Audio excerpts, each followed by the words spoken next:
All right, are you wanting to 10x your business without having to prospect anymore? Imagine making more money without having to do anything more. You don't have to prospect for 12 hours a day. You don't have to be away from your family. You'll simply increase your income because of the things that we're going to talk about today. I recently just wrapped up with 2 really cool teams that I coached out in Arizona, and then there's another team out in California. And as I was auditing their teams and working with the realtors that they coach and that they train, I realized, sometimes in order to make more money, after we do an audit, there's a couple little tiny things that we can just tweak and simply our income's going to go through the roof. And then I started looking at the realtors I was working with on the brokerage team and on the coaching side. And I realized, these are things that are really common in the real estate industry. If we fix them, then naturally our income's going to go up. About a year ago, there was a realtor that came to one of my seminars. He flew from another state and he was doing 125 deals a year. And he said, man, I'm just exhausted. Like, holy smokes. But I want to do more. I want to go do 175 deals a year. I really want to touch that 200 mark. So we got into coaching.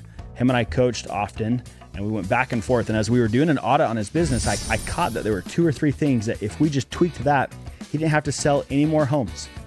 He just literally would 10x his income if he were to do those things. Well, that's what we're going to talk about today.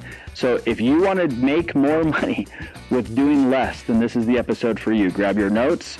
There's 4 things that we're going to talk about.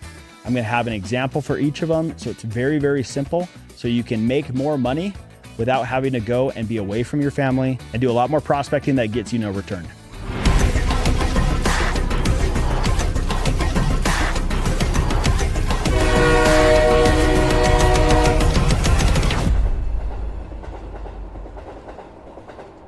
All right, so let's break these down. There's 4 of them that I saw with both of the teams that I was working with. I've seen it in my own business. I just had a client that this happened with. But if you can get really good at these things, then you'll naturally make more money as a real estate agent. The first one is commission. You have to charge more for your services. You have to define the value that you create and provide to your clients, and you have to stick to it. Your clients don't dictate what you're worth. They don't dictate your commission. You have to establish your fees as a real estate agent and don't deviate from that.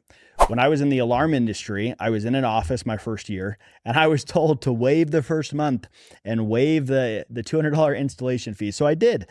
I sold a lot of accounts. I was one of the top reps my first year at that alarm company. And I realized that I lost about $30,000 because I simply was just giving that away at the beginning. I talked to another door-to-door rep on another team that I eventually switched to, and he was like, yeah, don't waive that. Just simply charge it. And you might get some kickback on it, but just learn how to present your value. So that second year, I did that. I sold the exact same amount of accounts, a couple more, but I didn't waive everything, and I made $30,000 more because I simply learned how to communicate my value, and I put my foot down. And I wouldn't budge. I have a client right now that I'm working with in my local market, and the listing agent was only giving 2% towards the buyer agent commission. And we tried to go back and forth and they weren't budging. I knew from the personality style from the realtor, the types of clients that she was dealing with, that there was going to be no chance in any universe that they were going to budge on that. So what do? I tell my client, hey, just so you're aware, I charge 3%. So that means at closing, you're going to be responsible for 1%. And she gave me some kickback on that. And I held my ground and I communicated the value that we're providing. Well, fast forward a couple of weeks, the appraisal just came back. And in her price point, this is unheard of. In her price point, the appraisal came back for $49,000 above what we're under contract on. And she's got $2,500 in repairs. And she got $5,000 towards closing costs. Don't you think that's worth an additional 1% towards commissions all day long?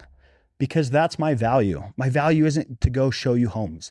My value isn't to go open doors. A trained monkey could do that. That's not your value as a real estate agent. And I get pretty passionate about this, but you have to determine what your value is.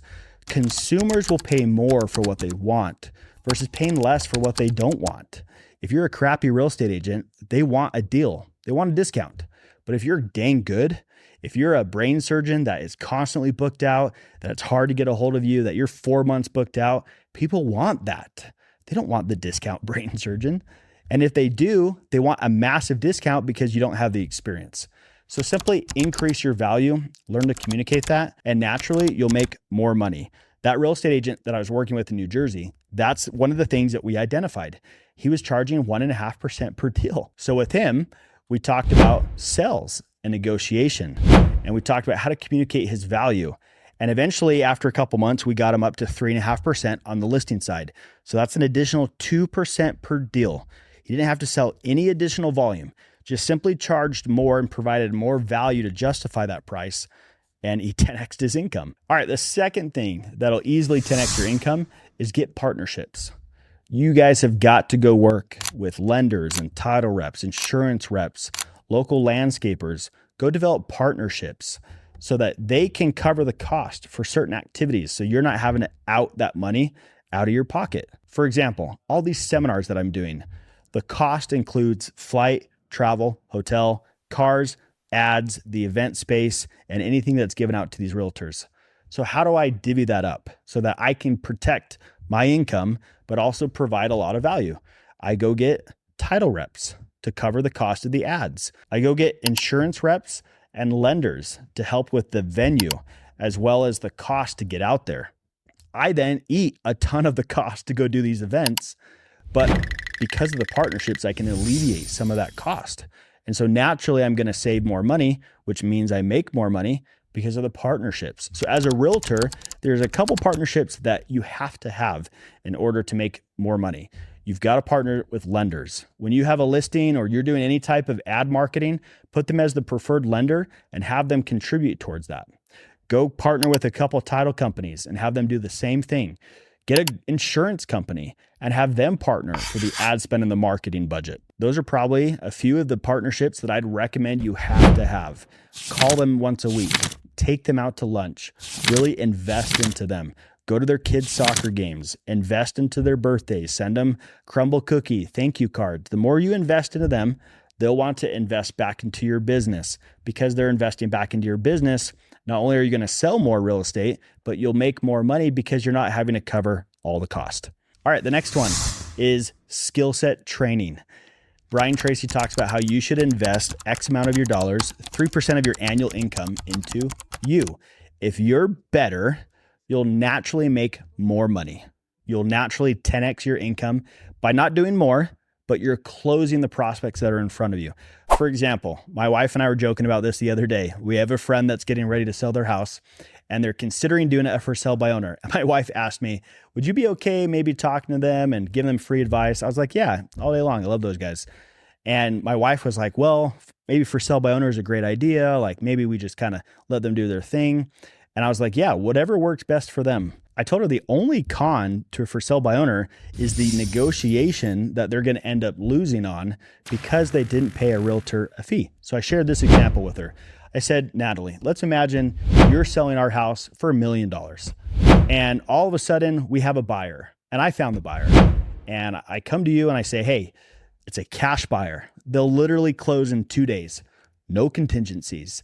They'll pay for your moving costs. They're going to have a moving company come box everything up. It's all taken care of. And their offer is $980,000. So about $20K less than the purchase price, but they're covering all of that. Wouldn't you take that offer? And immediately she said, oh yeah, I would take that all day long.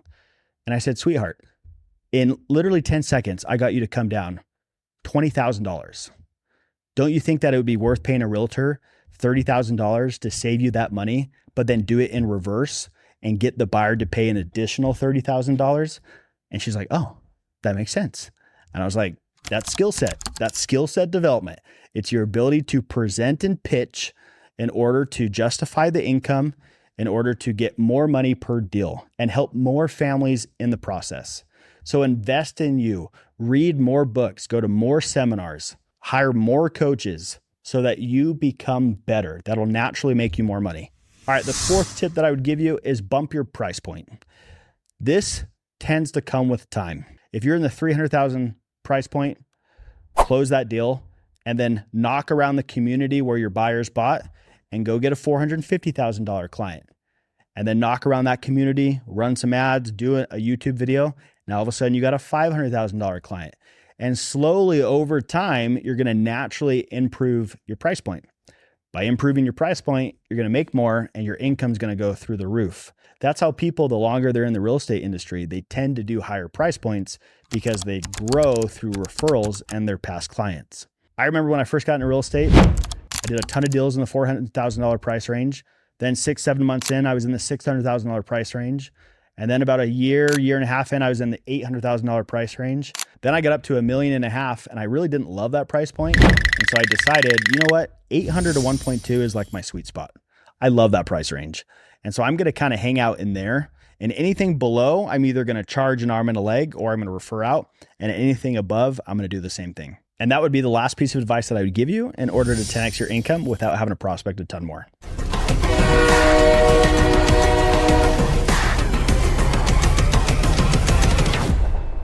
All right, grab your notes. What were your main takeaways? How can you 10x your income without working more? How can you literally go make more money with doing less? How can you apply the Pareto principle? How can you have an 80% return with only a 20% input? There are these 4 things. It's learning to collect a higher commission. People pay for what they want versus what they don't want. Know your value and charge it. The second thing is partnerships. Get help. Don't do real estate alone. The third one is skill set training. Invest in yourself. You are your greatest asset. Get sharper and better over time. And the last one is bumping your price point. Aggressively trying to get to that next price point every time you close a deal. If you have any questions or need any help from today's episode, comment consultation below or shoot me a DM on Instagram. Love you guys. Thanks a ton for being here, and we'll see you next week.